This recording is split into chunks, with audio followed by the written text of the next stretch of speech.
Let's move on to the last topic, which is private networks and access from private networks via for 112.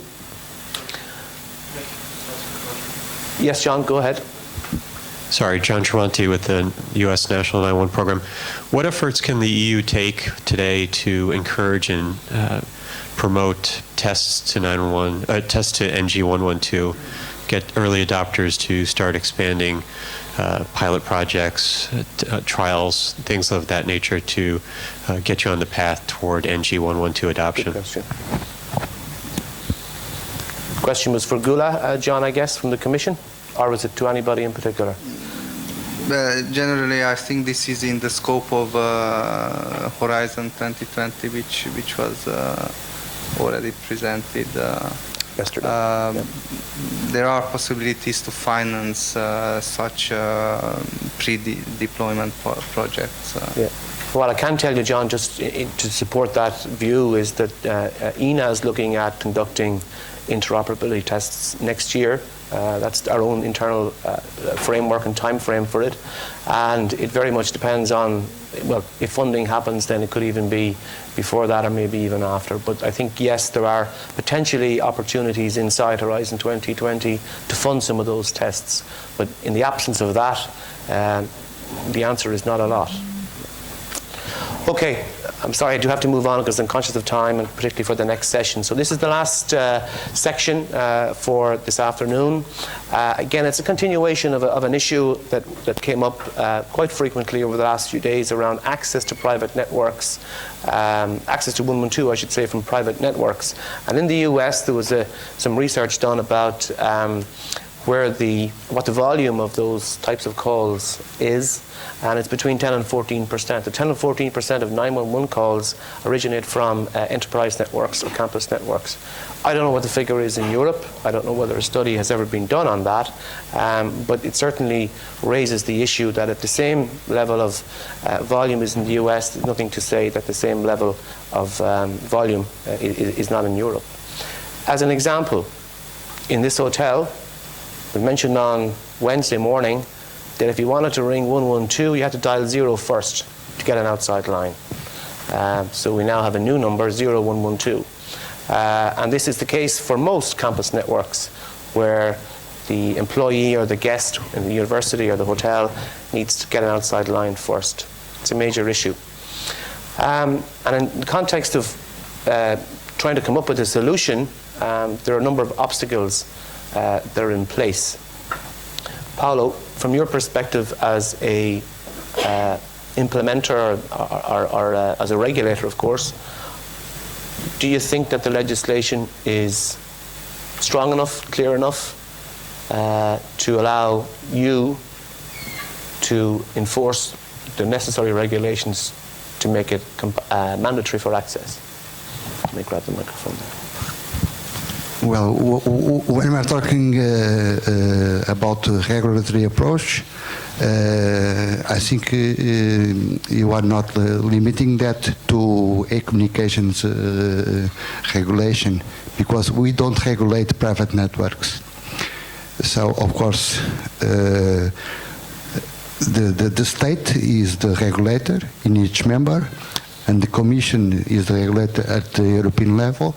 So something has to be done by the regulators, the right regulators. We can, of course, technically give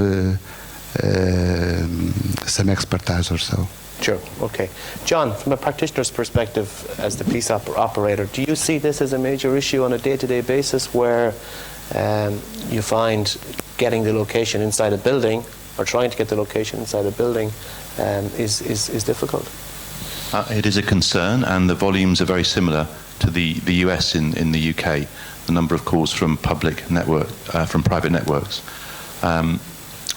We have a way around it in that we don't have a good solution at the moment, but we are working on solutions that the communication providers that provide the public access to those private networks could offer to the private networks. So these are solutions such as we've had presented in the last few days. we're trying to develop a code of practice, so it's not regulation, it's a code of practice that would oblige it would encourage communication providers like BT or like Virgin Media or TalkTalk in the UK to offer solutions that would be for more money because they would cost more, but they would give solutions at least to operators of private networks to allow a location to be forwarded. Sure. So we're working on ways of doing that. So we're back to kind of the de facto type standard where it's... We are, yes. Yeah, okay. And again, it can't be implemented in law because it's a code of practice. It's best efforts. Yes, although there is a duty of care on private employers, which we're coming to, aren't we? Yes. Yeah, sure. So we would help them fulfill that. Okay, good. Gula, just for this topic, so we can hear there's a gap. I suppose that's the right description. John has indicated that similar volumes apply, so between 10 and 14% of 112 calls come from networks inside universities, campus networks, etc. There's no regulation in place to enforce it, no directive in place to enforce it. So from your perspective, is this an item of work that needs to be looked at? It is definitely an item of work for which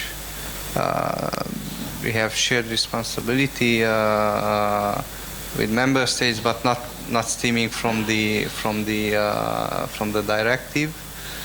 We are not regulating in our directives private networks. Better said,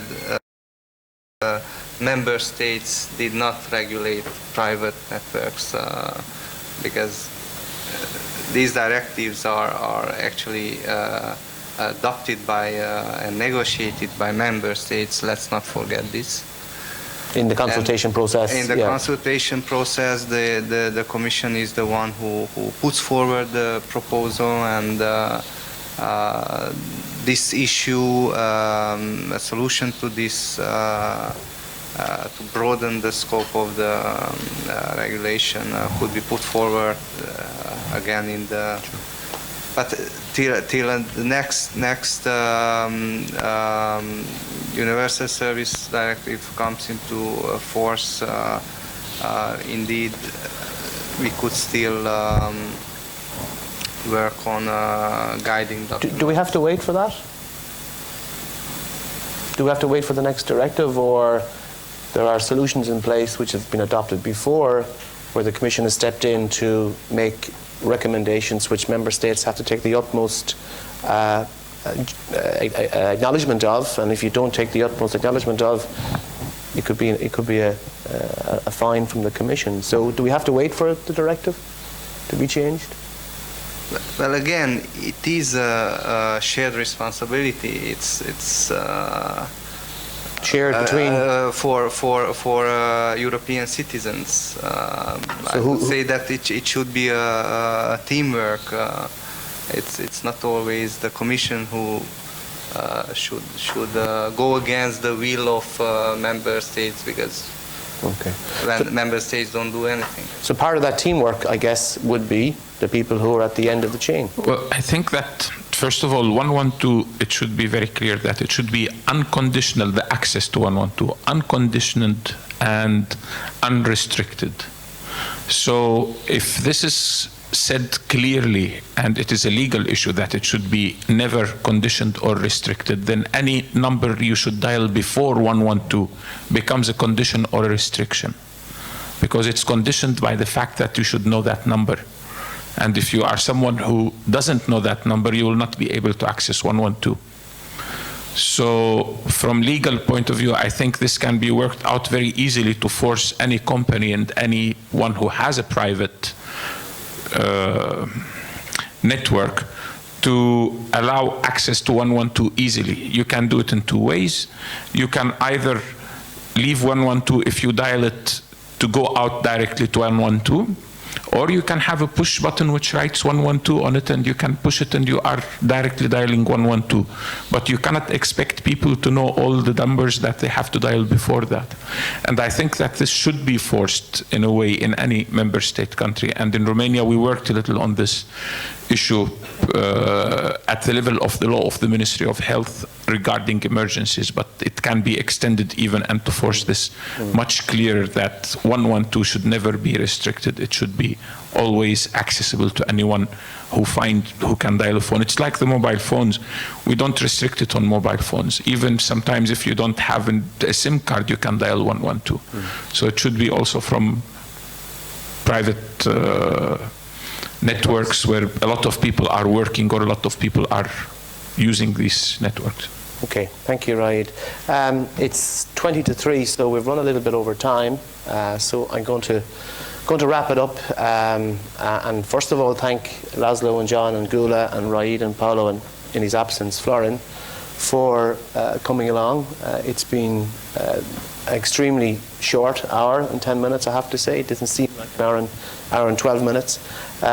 So with that in mind, you might show your appreciation for the panel, please.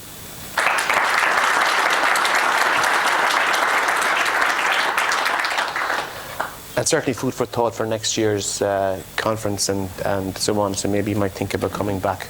Let's talk about that later. Okay.